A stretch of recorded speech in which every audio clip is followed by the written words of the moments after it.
রাধে রাধে বন্ধুরা, কেমন আছো তোমরা সবাই? আশা করি অনেক ভালো আছো। আমরাও কিন্তু ভগবানের কৃপায় ভালোই আছি। আমার নতুন আরেকটি ব্লগে তোমাদের সবাইকে জানাই অনেক ভালোবাসা আর অনেক স্বাগত। প্লিজ বন্ধুরা, ভিডিও শুরুতে কিন্তু একটা লাইক করে ভিডিওটি কন্টিনিউ করো।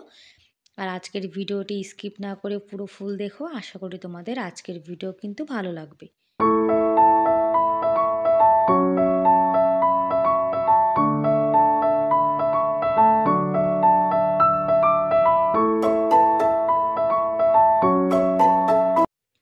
আর সকালে কিন্তু রান্না বসিয়ে দিয়েছি, বেগুন পোড়া, আর এদিকে বানাচ্ছি ফুলকপি আলুর ঝোল। ভাতও কিন্তু হয়ে গেছে।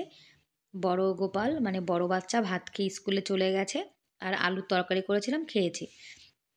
আর এই যে এখন আবার রান্না বান্না হচ্ছে। গোপাল সোনার জন্য সব রান্না বান্না করে দেখো রেডি করে রেখেছি। আজকে বেগুন পোড়া করছি, জানো তো শীতকালে বেগুন পোড়া কিন্তু খেতে খুব ভালো লাগে। আর বেগুন পোড়া যদি একটু কাঁচা পেঁয়াজ হয় তাহলে তো আর কোনো কথাই নেই। আর বেগুন পোড়া কিন্তু শীতকালে দেখবে বেশি ভালো লাগে। এই বেগুন পোড়া হলে আর কোনো সবজিই লাগে না। এই যে আমার গোপাল সোনাকে কিন্তু সেবা দিয়ে দিয়েছি, আলু মটরের সবজি আর ফুলকপি আলু ঝোল। গোপাল সোনা স্নান করে সোয়েটার পরে বসে রয়েছে। আজকে আমার গোপাল সোনার কিন্তু একদম সিম্পল খাবার দাবার, তুলসী পাতাও কিন্তু দিয়ে দিয়েছি। গোপাল সোনাকে সেবা দিয়ে তারপরে আমরা সেবা করছি। এই দেখো আমার বাজার রুটি, আর আমার বর কিন্তু তরকারি নিয়েছে একটু, আর এক মগ লস্যি। লস্যি ছাড়া কিন্তু বাজরা রুটি একদম ভালো লাগে না। আর এটা কিন্তু চুলায় বানিয়েছি। আর উনুনে রুটি বানানোর পরে রান্নাঘরটা কিন্তু একদম নোংরা হয়ে গেছিলো। ওই যে কাঠমাট এনেছি যার জন্যে, তাই সুন্দর করে রান্নাঘরটা এখন পরিষ্কার করে নিচ্ছি। আর রুটি বানালে কিন্তু রান্নাঘর দেখবে বেশি নোংরা হয়, কেননা রুটির গুঁড়ো টুড়ো পড়ে থাকে তো। আর এগুলো পরিষ্কার না করলে এই ধুলো কিন্তু পায়ে পায়ে সারা ঘরে ছড়িয়ে যাবে, যার জন্য সুন্দর করে ঝাড় দিয়ে নিচ্ছি। বাসনটাও কিন্তু ধুয়ে রেখেছি, নিরামিষ আমিষ আলাদা করে। আর বেগুন পোড়াটা কিন্তু গোপাল সোনাকে এখন দিইনি, কেননা বেগুন পোড়াটা দুপুরে দেব। আজকে সকালে আর দুপুরে কিন্তু একবারে রান্নাবান্না করে নিয়েছি। আর গ্যাস ওভেনটাও পরিষ্কার করে নিয়েছি। বেগুন পোড়ানোর পরে জানো তো একদম নোংরা হয়ে গেছিলো। রান্নাবান্না করার পরে রান্নাঘরটা কিন্তু সুন্দর করে পরিষ্কার করে রাখতে হয়, তা নাহলে কিন্তু দেখতে দেখবে একদম ভালো লাগে না। আর আমি কিন্তু সব সময় রান্না করার পরে রান্নাঘরটা কিন্তু পরিষ্কার করে তারপরে রেখে দিই। আর এদিকটাও কিন্তু গুছিয়ে নিয়েছি। ঘর বাড়ি গোছানো গাছানো থাকলে দেখবে দেখতেও কিন্তু ভালো লাগে। আর ঘর যদি সব সময় পরিষ্কার পরিচ্ছন্ন থাকে তাহলে হঠাৎ করে কেউ আসলেও কিন্তু খারাপ লাগে না। আর আমার জানো তো ঘর এলোমেলো থাকলে একদম ভালো লাগে না। এই বেডটাও পরিষ্কার করে নিয়েছি। আর বড় বাচ্চা তো বাড়ি নেই, যার জন্য কিন্তু সব জিনিস গোছানো গাছানো রয়েছে। ও যখন বাড়িতে আসবে আবার কিন্তু কম্বল নিয়ে শুয়ে থাকবে, তখন আবার সব এলোমেলো করে দেবে। যতক্ষণ স্কুল থেকে না আসে ততক্ষণ ঘরটা একটু গোছানো থাকে। আর ছোট বাচ্চা বাড়িতে থাকলে দেখবে ঘর বাড়িতে একটু এলোমেলো হবেই। আর দেখো গোপাল সোনা কিন্তু বসে রয়েছে, টিভি দেখছে বসে বসে। এপাশটাও গুছিয়ে নিয়েছি।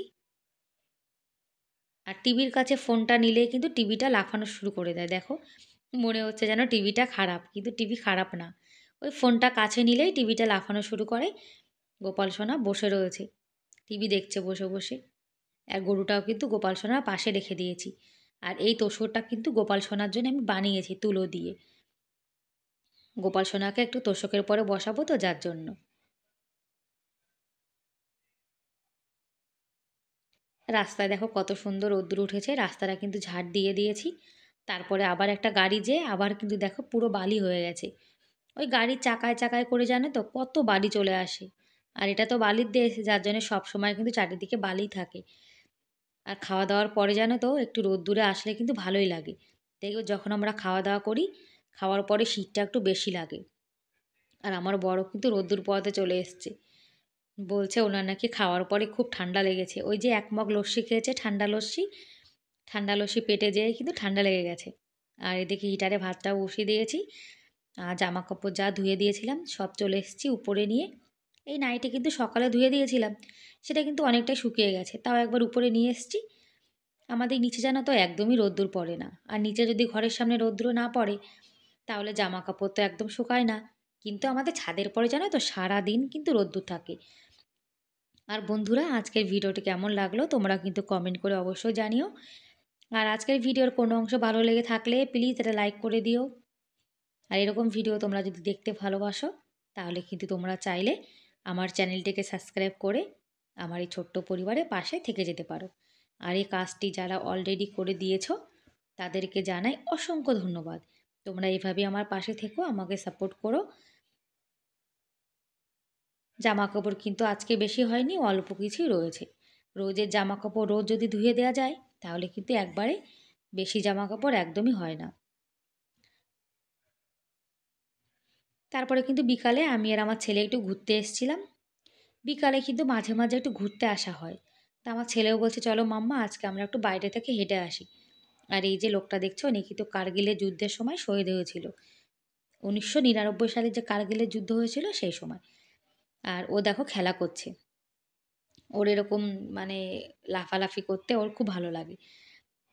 তা ভাবছি যে সবসময় তো ঘরে বসে থাকে, তাহলে আজকে আমরা মা আর ছেলে একটু ঘুরে আসি। তাই বিকালে চলে এসেছিলাম ঘুরতে। আর বিকালে জানো তো বাইরে ঘুরতে কিন্তু ভালোই লাগে। আর আমাদের গ্রামের কিন্তু অনেক লোক বিকালে এই যে শহীদের এখানে কিন্তু ঘুরতে আসে। চাঁদ মামাও দেখো উঠে রয়েছে। অনেক রকম এক্সারসাইজ করছে আমার সোনা। বাচ্চা কাচ্চাদের কিন্তু বিকালে একটু খেলাধুলা করা খুবই ভালো। ব্যাস বন্ধুরা, তাহলে আজকের মতো এ পর্যন্তই। দেখা হবে পরের ভিডিওতে। ততক্ষণ তোমরা অনেক ভালো থেকো, অনেক সুস্থ থেকো। Bye bye.